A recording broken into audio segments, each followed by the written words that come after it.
Hello, everyone. Welcome to the financial aid session. My name is Kathleen Montague, and I'm the Director of Financial Aid. Our agenda today includes an overview of the Office of Financial Aid, the cost of attendance broken down by citizenship and currency, financial aid opportunities by Franklin and the U.S. Department of Education, financing options for our eligible U.S. students, the financial aid portal, and then I'm going to go over some questions.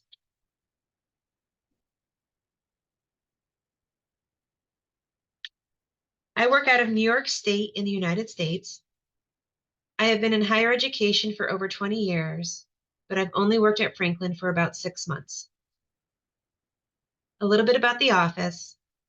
I am a one-person office, so I will ask you for your patience in the next couple of days when the U.S. Department of Education begins to release the FAFSA data. I promise you, once I receive those applications, I'll work diligently to get your financial aid packages out. I review the need-based applications for students, whether it be the FAFSA for our U.S. eligible students, or our internal application for our international students. I process direct loans borrowed from the U.S. Department of Education and private scholarships through a company called Sallie Mae. I process enrollment verifications with the U.S. Department of Education for student loan borrowers. So if we have any transfer students in the audience, once you enroll and have borrowed federal loans at previous institutions, you'll want to reach out to me so I can update your enrollment information. For students receiving institutional aid, I review your cumulative grade point average at the end of every academic year to ensure you've earned your scholarship. I review earned and attempted credits for our students receiving federal aid as part of the satisfactory academic progress requirements. I also notify students of outstanding items that are needed.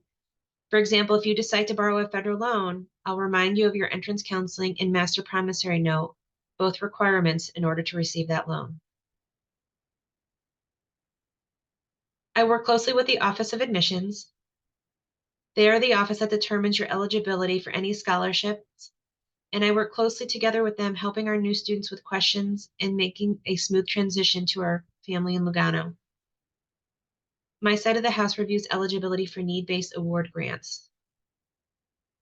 I also work closely with the Office of Student Accounts, who provides you with your actual billing statements. They apply the aid to your bill, they collect your payments, and they process refund checks. Now let's move on to the cost of attendance, or the budget.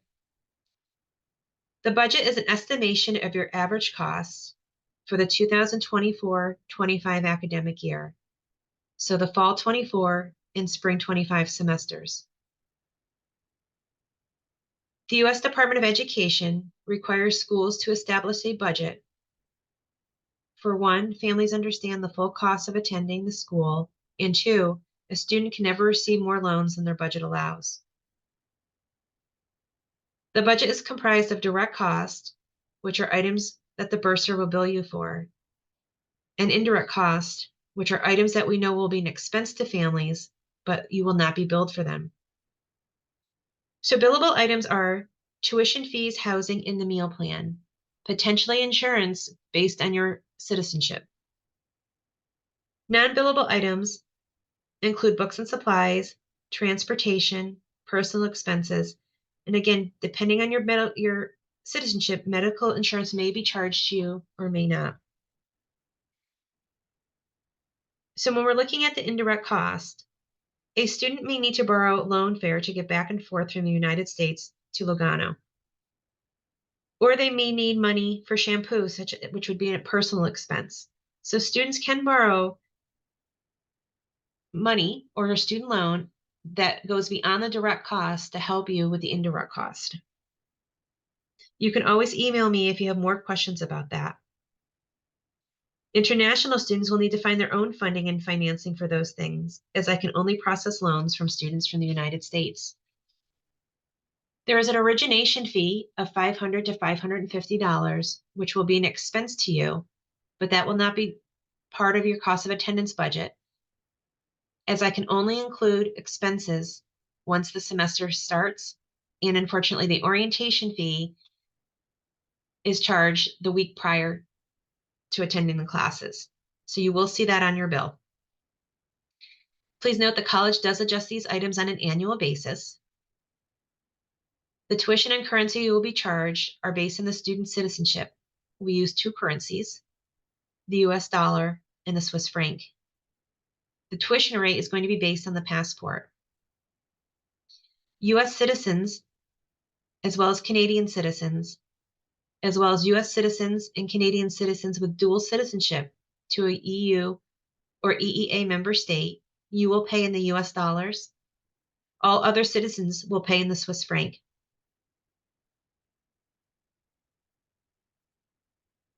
I'm not going to read you all the costs on the screen, but as I break them down on a future screen by citizenship and currency, you'll be able to see all the costs, the direct costs and the indirect costs broken out. Students from Switzerland, the EU, or an EEA member state, your direct costs are 44,100 in Swiss francs. Students who have US Canadian dual citizenship with Switzerland, the US, or an EEA member state, your direct costs are $44,450. Students from US and Canada, the direct cost is $67,650 US dollars. And for all other international students, the direct cost is $71,350 in Swiss francs. So the next screen, the direct and indirect costs are broken out again for you. You will see that the students from Switzerland, the EU, and EEA member state qualify for a discounted tuition rate compared to the other two rates. That is the reason why they do not qualify for any scholarships, as their tuition has already been heavily discounted. Outside of tuition, all the other costs are nearly the same. What could change is housing, though. Again, these costs presented are an average. After students select their rooms, after our continuing students, that is, selects their rooms, new students will be able to select the remaining available rooms. They too are by different currency, and also since we have several buildings on campus, they each have different rates depending on the building that you're living in and the room you select. That selection process will be initiated with you by the admissions team. Now we're going to talk about financial opportunities to help you with costs, which is aid from Franklin in the form of a merit scholarship or need-based grant, as well as loans for our U.S. eligible students. The U.S. Department of Education considers Franklin to be a foreign institution, and therefore we cannot participate in the federal Pell Grant or the federal Work Study program, but we can participate in federal loans. I'm only able to process loans for our students from the United States. International students typically have financial support from their families, their communities, and their financial institutions in their home countries to attend Franklin. Merit aid in the form of a partial tuition scholarship is determined by the Office of Admissions. So when you're accepted into the college, when you receive your acceptance letter, that is when you're notified of your merit scholarship. The Office of Admissions considers students who are not receiving a lower tuition rate for scholarships. There's no additional application that students must submit for scholarships, as the admissions office will use the information that you submitted in your application, your personal statement, and your references. These partial tuition scholarships are renewed for 3 or more years or graduation, whichever comes first. These scholarships are renewed annually as long as you're meeting the required 2.8 GPA, and I do review them at the end of every spring. I can be a little flexible. Let's just say at the end of the first spring, at the end of the first year, your GPA is a 2.7. We can certainly have a discussion about why that is, and maybe I give you a renewal for one more year to see if you bring your grade point average up. There's also a reduction if a student moves off campus. Some students may have received a $1,000 early application credit from the admissions team, which is only valid for the fall 2024 semester and is not renewable. These were awarded to students who completed their admissions application prior to the December deadline. On my side of the house, I look at the financial need of the student based again on the FAFSA or the internal financial application that our internationals completed. The cumulative GPA is a little bit lower. You just need a 2.5 for renewal.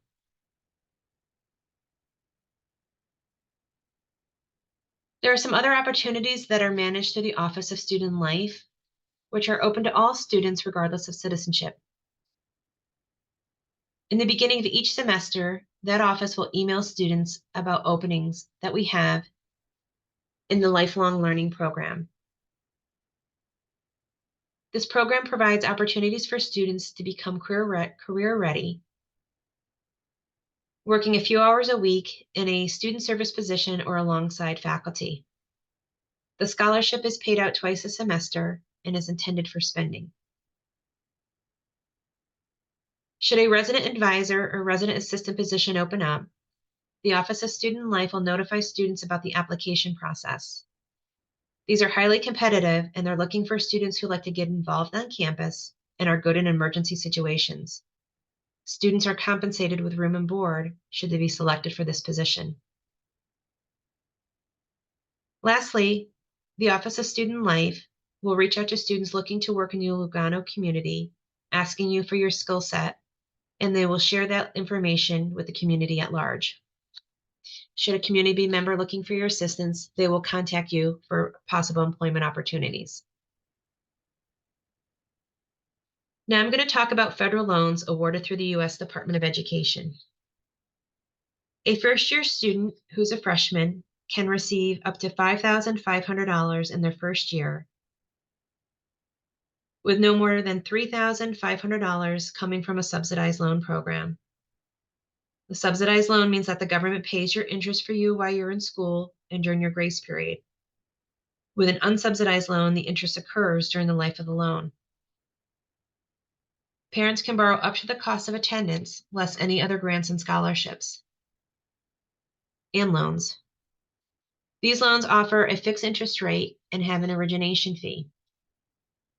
The rates are determined by the U.S. Department of Education for every July 1st.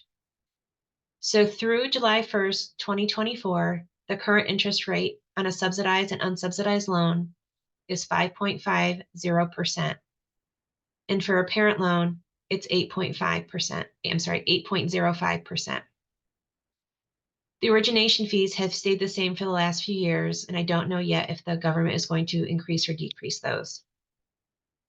One note on the parent loan: repayment starts 60 days after the loan has fully been dispersed. So half of the loan will be dispersed in August and the other half in January. So 60 days after the January disbursement, the loans would start being paid. However, you can proactively defer those loans with your servicer, and only so when a parent loan is approved, the U.S. Department of Education will assign that loan to a servicer, and you would just want to reach out to them, fill out a form, and have your loans deferred until the 6-month grace period ends.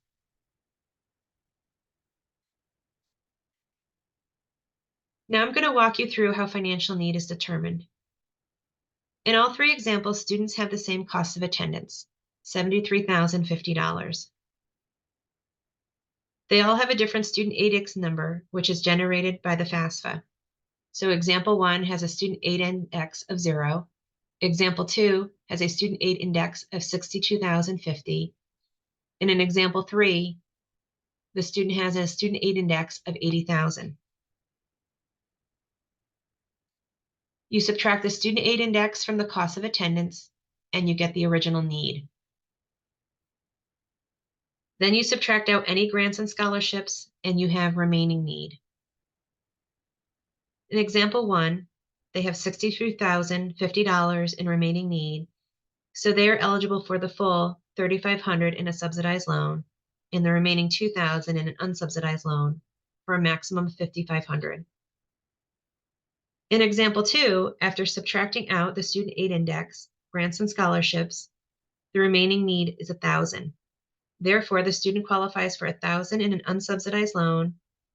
$1,000 in a subsidized loan and $4,500 in an unsubsidized loan for a maximum total of $5,500.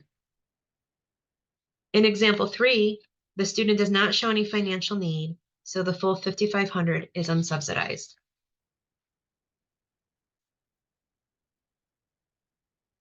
Now we're going to move on to private student loans. Sallie Mae is the only lender who will lend to a foreign institution. These loans are in the student's name, but they'll likely need a cosigner. The loans can be fixed or variable, which are going to be determined by things like your credit history and your debt. There are 3 repayment options, from just paying the interest while you're in school to $25 a month, or deferring everything until your grace period ends. Other opportunities are students from Switzerland may want to look into grants from their cantons. Students may want to begin looking through private scholarship searches and check the guidance counselors for leads, such as message boards. Some families maybe are able to borrow from their retirement, take out a home equity loan, or maybe their employer offers tuition reimbursement. A student may also have a compelling situation where they may want to establish a GoFundMe or Fund My Travel account. I know we have a few students signed up for this webinar who have deposited, so I wanted to mention the Office of Student Accounts. They're the office who manages the billing and collection of payments. Fall bills are due in July for the fall semester. In spring, the bills are due in December. Emails will come from the Director of Student Accounts. Please be aware that she, like myself, has 2 email addresses. For payments, she will accept a wire transfer, online payments, and certified checks. You will want to reach out to the bursar directly or review our website for further information on the payment collections. During orientation, students will be given access to a portal called My Franklin, where they will be able to see their billing information. And there's also a feature there where they can share their access with their parent. Speaking of access for parents, the Buckley Amendment, also known as FERPA, protects a student's privacy once they enroll into college, and therefore, we cannot release student information to parents regardless of who's paying the bill, unless the student gives us permission. For academic records, students will be able to do so with that shared access feature I mentioned a moment ago, which is separate from the financial aid release, which can be done in the financial aid portal, and which I'll show you in a moment. Please note, students, that if you decide that you want your parents to have access to your financial aid, I cannot release any academic information to them. It would only generally be about your FAFSA and about the aid you have received.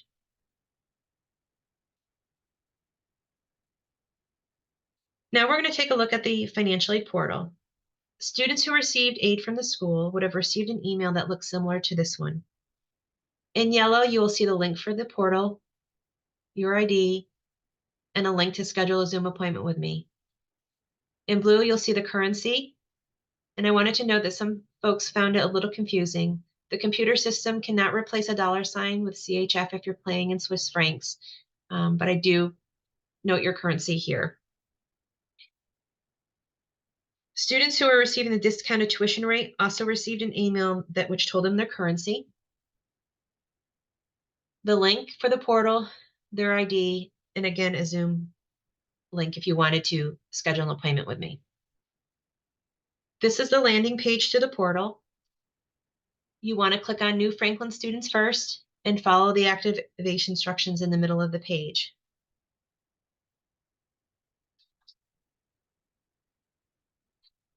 Once you log into the system, on the upper left-hand corner here, you'll see the menu. Once you click on the menu, you'll see a list of tabs that you can look at. But please note, not all students will see all the tabs. For example, only US students would see the tab about the FAFSA. The first screen that I'm going to show you is the estimated cost and aid screen. Here you're going to see the currency, your net cost for the year, a description of the direct cost and indirect cost of attendance, your billing statement. If you scroll down, you'll see your direct cost, your categories, your amounts, and your indirect cost as well.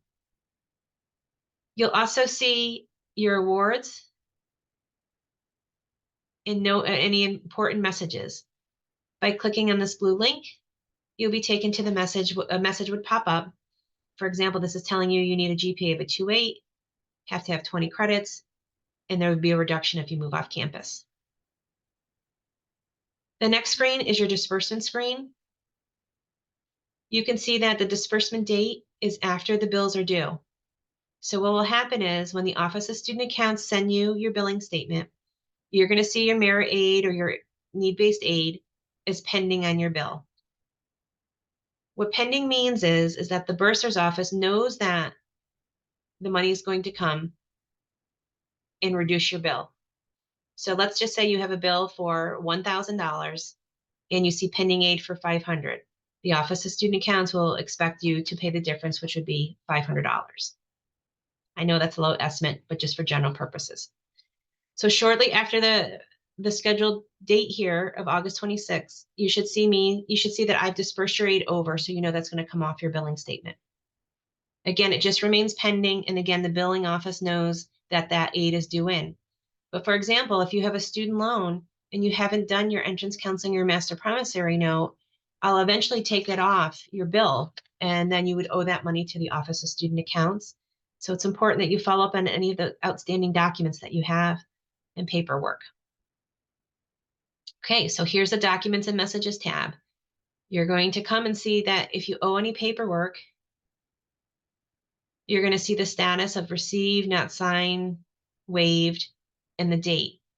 So for example, if you have to complete a master promissory note or entrance counseling because you're a student loan borrower, you click on those links here, it will take you to the federal website to do that.